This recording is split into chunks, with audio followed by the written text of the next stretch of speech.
Harka fuunee akkam jirtu daawwattootaa fi dhaggeeffattoota Oromiyaa Global Media Corporation kanneen biyya keessa fi biyya alaa jirtan nageenyi keenya kabajaa bakka jirtanitti sinaa qaqqabu.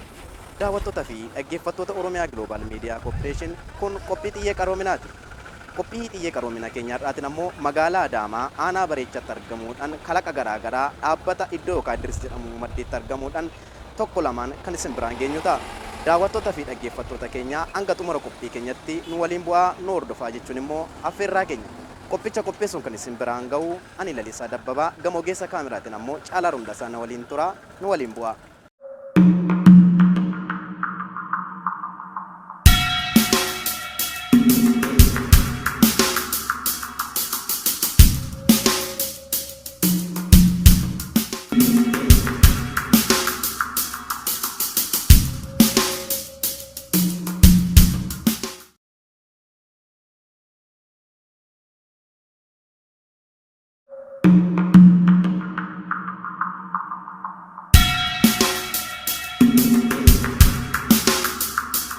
Ayyee akkam nagaa. Nagaa. Mee walaa barru daawwattoota keenya wajjin wal bar. Ayyee maqaan kan koo Seefaddiin Shamaan Badin jedhama. Ayyee. Hojjetaa kunoo akka agartu meeshaa garaa garaa meeshaalee qonnaa oomishnaa. Ayyee. Kanuma maqaa kan koo kunoo wajjin keenya. Ayyee mee kalaqaa garaa garaa akka qabdan dhageenyee gara keessan imallee dhufnee jirra. Qophiin immoo qophii xiyyee qaroominaati. Kalaqata keessan kanaaf immoo mee tokko lamaan mee wantoota asitti kalaqxan nu daawwachiise akkasuma immoo daawwattoota keenyatti immoo kalaqa kana akkaataatti kalaqxan tokko tokko mee qaama kalaqa keessanii kana nuuf beeksisi daawwattoota.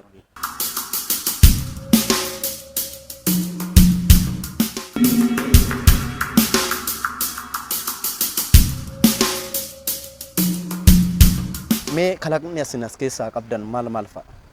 Kanneen fakkeenyaaf kalaqa baay'eedha. Kalaqna kan meeshaalee akka kan lafa qotan waa'ee akka maarashaa kan jedhan laayitii kan boqqolloo falfaloo danda'u kan akka xaafii fi meeshaalee gaarii garaa garaati. Kalaqoota kana hunda as keessaa qabna. Kalaqoota kana hunda as keessaa qabna. Sababni mee ka'umsa kalaqa kanaa mee wantoonni isin kakaase maali? Kalaqni kun fakkeenyaaf yeroo duraan ilaa as keessan ture. Kalaqana baay'inaan fakkeenyaaf uummanni keenyas haalli jireenya uummanni keenya waa'ee kanatti fayyadamanuu kana waan kanarras qubas hin qaban. Tokkoffaa meeshaan kun ammitee kan galaa ture biyya alaarraayi. Meeshaa biyya alaarraa galaa ture kana immoo nu maaliif hin hojjenne? Nus kalaqnee waan kana mul'isuu hin dandeenyu. Ni meeshuma naannoo keenya irraa argamu. Meeshaa waan guddaa waan akkasii utuu hin taane meeshaa naannoo keenya irraa argamu kan achii dhufee hojjetee hafe. Meeshota lafa jijjiiran waan akkasirraa ka'uudhaan. Kanatu ka'umsa isiniif ta'e. Kanatu ka'umsa nu ta'e. Daawwattoota fi dhaggeeffattoota Oromiyaa Global Media Corporation qophii xiyyee qaroominaati. Egaa qophii xiyyee qaroominaa keenya har'aatiin egaa kunoo akkuma ammaa irraa eegalleen egaa sagantaawwan kalaqa garaa garaa qabaachuu isaanii bu'uureeffachuudhaan nutis gara isaanii mallee sagantaa kana tokko tokkoon deemnee kalaqoota kana kan isin biraan geenyu ta'a. Ammayyuu hordoffiin keessan nu waliin haa ta'u. Hayyee mee namoota waliin kalaqxan mee nuuf kaasitii ammam irratti akka dadhabdan akkasuma immoo idda kalaqxanii asii bu'aan isin argamsiiftan maali? Namoota wajjiniin kalaqne fakkeenyaaf amma akkasiin jedhaaru kana an kalaqa nan qaba Afrikaa amma ta'e. Isaan immoo amma ta'e qarshii dhaabbatanii qarshii kana irratti waan garaa garaa wajjin hojjenneerra. Mul'ifneeras akkuma isin argaa jirtan meeshota garaa garaa keessatti argartan kan hojiidhaan mul'ifnee dadhabina gaa baay'ee jira. Fakkeenyaaf amma ta'e waan gara qarshii iddootti hojjettu meeshaa irratti waan akkasii meeshaa gaarii argatu dhabuu fi namoota bira sii qaqqabuu dhabudha. Kun hundi sababa baajatarraa kan ka'e? Sababa baajatarraa kan ka'e nama bira qaqqabuu dhabu uummanni keenyas kana reef baraara. Kalaqa keessan kana gara uummataatti gadi baastanii mul'isuudhaan wal qabatee rakkoowwan faayinaansiitiin isin qabee isin mudatee jira jechuudha. Baay'ee rakkoo akkasii irratti baay'ee jira. Fakkeenyaaf faayinaansii amma itti kana irratti utuu waan namni kana caalii gargaarsa jedhu jiraate oomishni keenyas kalaqni keenya kana caalii uummata bira ga'u. Kana caalii immoo uummannis qotee bulaan isa akka itti fayyadamee waan gaarii argatu. Mee kanaan dura kalaqa kalaqxan kanaan mee uummanni waan itti fayyadame qabaa isin bira? Meeshaa kalaqa baay'ee kalaqnee kan qabnu keessaa amma ta'e kan meeshaa akka boqqolloo masiin jedhe kan meeshaa boqqolloo kana namni keenya haadholiin keenya duraan akka hojjetan hin beektanii sa'aatii meeqatti fudhatee rukutanii maal jedhani kalaqna immoo hojjennee baafne kunniin immoo jechuudha yeroo muraasa keessatti kumtaala amma jedhe fedhan dhahee fi baasa. Even kana irra daree jechuudha meeshaa jari qaban hundasaa boqqolloo jari qaban bakka tokkotti dhahee fi lafa kaa'uu fi hin danda'a jechuudha. Tokko kun yeroo qusataa baasirraallee gadi bu'aadha.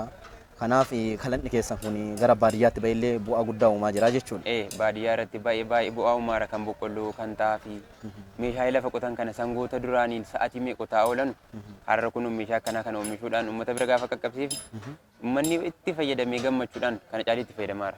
Gama mootummaa fi miti mootummaa wal qabatee kalaqa keessan beeksisuu kanaan deeggarsa garaagaraa akka mati kaafte rakkoowwan faayinaansii wal qabatee wal mudataniin mee gama mootummaatii fi miti mootummaa dhaabbilee garaagaraatiin wanti isin carraaqqii taasiftan jira? Hanga ammaatti carraa baay'ee isin arganne mootummaas ta'e mootummaadhaan amma hanga ammaatti carraa hin arganne nuti amma kan of qabnu kalaqa ammas ofirrattis immoo yoo rabbii kana caalii hojjettuuti. Malee agasmara waan uummata birattis mootummaa birattis wanti goone baay'ee hin jiru. Baajetuma kanaan dura ofii qabdan irraan ka'eeti gara uummataatti bahe malee gama gargaarsa gama mootummaa maaliitiin bahee wanti ifatti mul'ate hin jiru jechuudha. Hin jiru gara baajetuma nu ofirkaa qabnuun hojiima kana itti fufaa amma ta'een hamma danda'amu itti fufaa deemna bal'inaan baay'ee irratti nu jenna. Maaliif jennaan faayinaansiin qabeenya agasmara waan hin qaqqabneef hamma danda'amu ittuma adeemaara. Mee ka'umsa kalaqa keessaniif duubattan isin deebisaa wanti isiniif ta'e yookaan gama kalaqa kana yeroo kamii galte bara kan? Takka tureera beektaa gara waggaa 5 kana dura eegalee naannoo biraa irratti eegale asuma magaalaa Adaamaa kana keessa. Bakka anan eegalee akka carraa ta'ee beektaa gaafan gara biyyaa deemu biyya keenya gaafan deeme maatii argu maatiin keenya akka jarri waan kanatti hojjetan gaafan laalu baay'ee of duubatti dubbawaadha. Bakka baay'ee miidhamanii xaafii tokko calleessanii gaafa keessuuf beektanii xaafii tokko calleessuuf gaafa ka'an horiin barbaadamee maal jedhameeti. Kun immoo maalirraa nafa kan jedhanu utuu kaafni ilaaltu amma kan ilaalte wal biratti qabdee gaafa ilaaltu baay'ee bu'aa guddaadha. Kalaqnaan kun bakka inni fedhiin kan kun maatii sana. Maatii sana gargaaru. Fakkeenyaaf baadiyyaarraa yoo deemne xaafii yoodhaanii boqqolloo kana yoo sassaabanii namoonni yeroo bal'aa irratti fudhatanii wanta danuu barbaachisee lifaatii hedduun gara walitti sassaabutti dhufu. Ati immoo isa kana gara maatii keetii deemtee kan hambisuun qaba jettee ka'umsa siif ta'e. Kanan arge uummanni kee achitti waan arge uummanni baay'een rakkata beektaa waan kana irratti inni lafa qotuu barbaadu lafa qotuuf hin rakkata qotee ka'ees sanyii sana galfachuus baay'ee rakkata. Kana gaafa laalu maaliif nu waa tokko uumne waa yoo tumulliif ni osa jedhu namoonni biraa bakka biraatti oomisha san bira dabarfatanii deemaniiru addunyaan biraa jechuudha. Nummoo ammallee dubbata faadha beektaa meeshaa naannoo keenya irratti argamu waan xixiqqoodhaan kaafnee gaafa kana uumne uummata sanas sana horis nuufis bu'aa gaarii argamsuu danda'a. Kanaaf ati kalaqa kee kana osoo barattu moo barnoota waliin eegalte akkam? Barnoota tuman baradhuuti. Yeroo sana kutaa meeqa baratte? Yeroo sana gara kutaa 12 beektaa sana dura baqa tureera erganii galee hojii garaagaraa fayyaalaa ture kuma akka kalaqaa kanarratti hundaa'e. Yeroo sana barnootuma gara sadarkaa elementarii irra jirtaa jechuudha? Elementarii irra jira walumatti qabaa deemeera. Fakkeenyaaf gaafan ganama baradhe saaboodan hojjedha. Saabooda gaafan baradhe ganaman hojjetaa. Sa'aatii wal dabarsaa jechuudha. Barumsa kiyya osoo biraan hin dabarsin hojiis waluma bira qabinee oofaa ture. Kanaaf barnoota sachii barachaa asii hojii kee kana hojii kalaqaa kee kana dagaagsaa deemaa jirta jechuudha.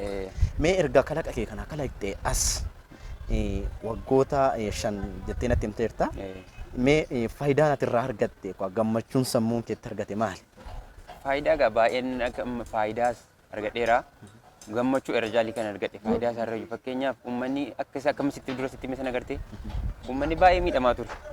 Uummanni hamma ta'e hin galfinu qotaa qotuu sirraa nafu hojiin isaa sirraa nafu hojjetee ka'e sanyii sana seeraan galfatuu hin danda'u isuma galfatu yoo lafti isaa fagoo ta'e baadhatee galchaa lafatti fudhata ala sana laakiin lafa wayiijuu midhaan galche sana lafa kaa'ee eeguun isaan jira amma agartu gaarii kana hojjenneen tiraaktara kanaan hin qotataa kan ittiin qotu tiraaktara akka ammaatti olaale kan ittiin galfatu tiraaktara gaarii harkifee galfata. Waanuma sitti kalaqxe kanaan? Kanuma sitti kalaqneen. Galchees fakkeenyaaf walumaa galatti walumaa qabeegaa kanuma hundatu na gammachiisa jechuudha. Baay'ee gaariidha. Mee gama kalaqa keetiin wal qabatee meeshaaleen akka tiraaktaraa kaaftee kanneen lafa qotan kaaftee kanneen boqqolloo xaafii ittiin calleessanii sassaaban illee kaastee jirta. Garaagarummaan meeshaalee amma natti himte gara biyya alaatii gara keessaa seenanii fi wanta sitti kalaqxee gara uummataatti ba'aniif garaagarummaan jiru maali? Garaagarummaa hin qaba. Garaagarummaa inni qabu tokkoffaa gatii irrattis garaagarummaa ni qaba. Tokkoffaa gatiin achii dhufu suni amma isa keenya kana hin caala. Utuma ta'uu fakkeenyaaf meeshaan biyya alaatti dhufu kun deebi'ee hin hojjetamu ta'a. Deebi'ee sirraa dhiisuu danda'a. Deebi'ee tajaajila kennuu dhiisuu maal? Tajaajila isaa kana kennuu dhiisuu danda'a.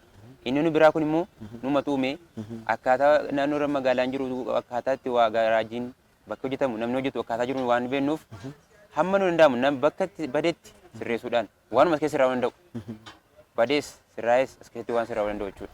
Kanaaf kalaqa kanatti wanti garaagarummaa ta'ee argame sitti kan biyya alaarraa galu deebii tajaajila kennuu dhiisuu mala kan koo garuu deebii tajaajila sin kenna yoo mallee cabee jechaa jiru. Deebii tajaajila kennaa garaagarshiniitiinis walqixaa miti kanarratti garaagarummaan isaan jedhee yaada. Hayyee daawwattoota fi dhaggeeffattoota Oromiyaa Global Media Corporation qophiin xiyyee qaroominaa kutaa tokkoffaa keenyarraa kana fakkaata qophii xiyyee qaroominaa kutaa lammaffaan immoo yeroo dhiyootti wal agarra.